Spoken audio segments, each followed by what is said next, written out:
Stop Carissa, it! Carissa! Carissa, you gotta run out. No, please don't kill him. No! Sir, let go. Let go. Get out of the seat. Get out of the seat. Let my people go!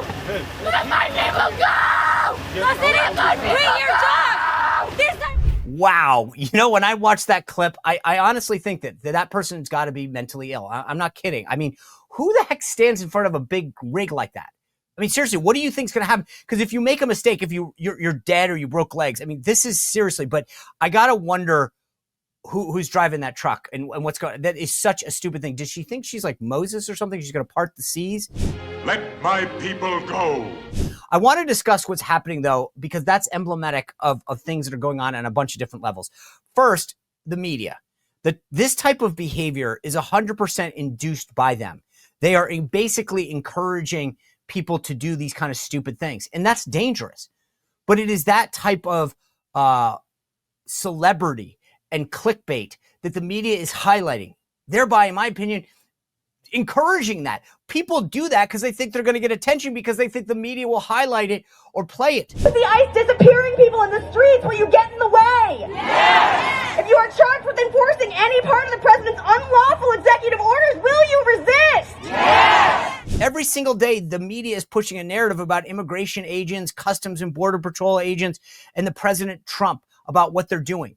The reality is they're following the law. They're doing what they were supposed to. Literally, President Trump over and over again on the campaign trail, not only in this first term, but in the second and the third time said, this is what I want to do, secure the border and push out unlawful people in this country. And for what it's worth, he's not the only one. Obama had no problem stating this either. Last time we spoke, you said that you weren't king, you were president. There were only certain things you could do unilaterally. As time goes on, 1,000 deportations on average a day. People are wondering, and our Twitter feeds and Facebook feeds, that's the question everybody asks. Won't you at least consider unilaterally freezing deportations for the parents of deferred action kids? Yeah. Here's the problem that I have, Jose, and I've said this consistently. My job in the executive branch is supposed to be to carry out the laws that are passed. Congress has said, here's the law when it comes to those who are undocumented, and they allocate a whole bunch of money for enforcement. And what I have been able to do is to make a legal argument that I think is absolutely right, which is that given the resources we have, we can't do everything that Congress has asked us to do.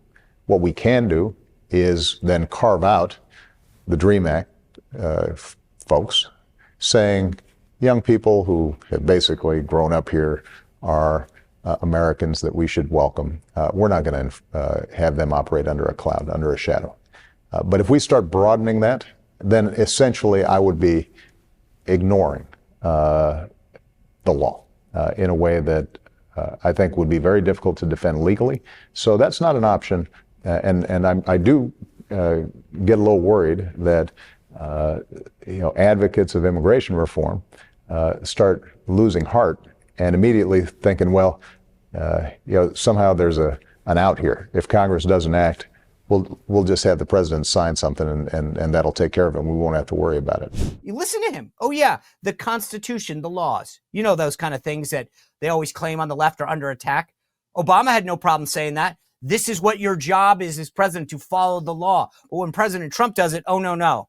Thankfully, though, there are enough sane and rational people that are in this country that recognize, and clearly enough American people voted for it, that say, hey, if you're not in the country illegally, especially if you're a criminal, you can't stay.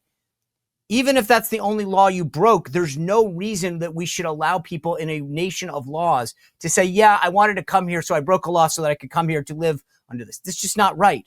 We saw it with Mohammed Solomon. He comes to America, overstays his visa, becomes radicalized. He's a total pro-Palestinian supporter. And the next thing you know, he's attacking Jewish Americans with Molotov cocktails. Older Americans, by the way. I mean, this was disgusting. And yet there's a reason, and it could have been prevented. Not only that, but if you come to America for a better life or an opportunity for your family, I get it. You actually have a greater responsibility.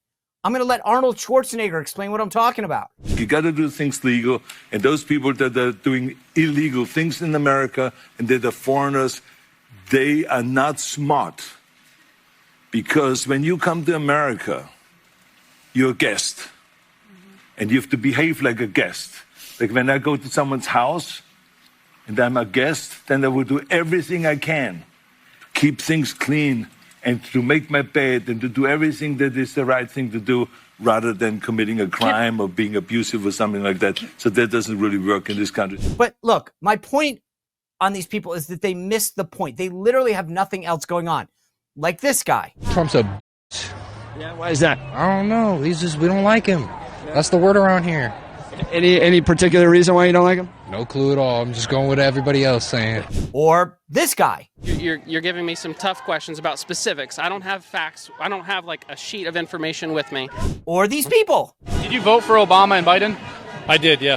How do you feel about their deportations, being they actually deported more people than Donald Trump? That's a good question because I really wasn't paying attention at that point. So I can't really say. These people just don't care. How do y'all as white people feel about stopping a black woman from going to work? Oh no, not work. I care so much. So you don't care about stopping black people from going to work? Look at this.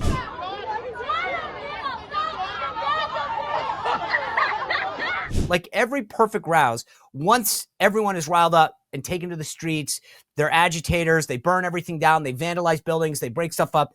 I mean, let's remember though, according to the media, this is all very peaceful. It's actually funny if you think about it. The same people who were trying to convince us that January 6th was just a group of concerned patriots on a sightseeing tour are screaming about a bunch of pedestrians carrying little dogs around in their purses, waving flags.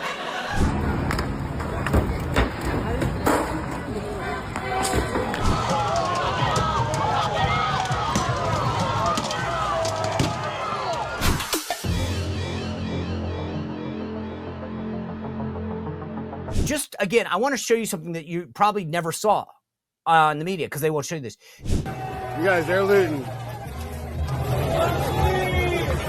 Can I get a new pair of shoes too?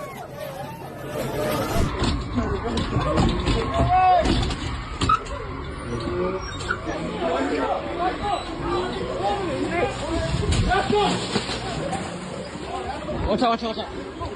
Oh, you sucked her in the face. They literally were handing out bricks as they did back in the BLM riots. Again, like, why do you hand out bricks unless you think someone's going to throw it at you or destroy or vandalize a piece of property? It's unbelievable. Once again, this is a reminder. You've got to open your eyes and pay attention to what's going on because the news media will never tell you what's really going on because they want to protect power and their agenda. Breaking news, George Soros is funding the new Ice Fest. Okay, that's exciting. We go live to the propaganda. Sir, what exactly are you protesting here today? I don't even know why we're yelling, but I think chaos is good. What's wrong? I watched the news. It said people are being taken from their homes. Do you know anyone personally affected? No, but my friend's uncle's distant cousin's friend. We're here to get impressionable youth to come cause chaos. Why are you out here today? They're taking people from their homes. Where'd you see that? The news. Go watch the news. We are the resistance. The news said so. Grab a rock. Good thing there's pallets of bricks and a conveniently placed pile just dropped off for protesters. Well, if you enjoyed this content, make sure to like this video, subscribe, and click the notification bell to get more.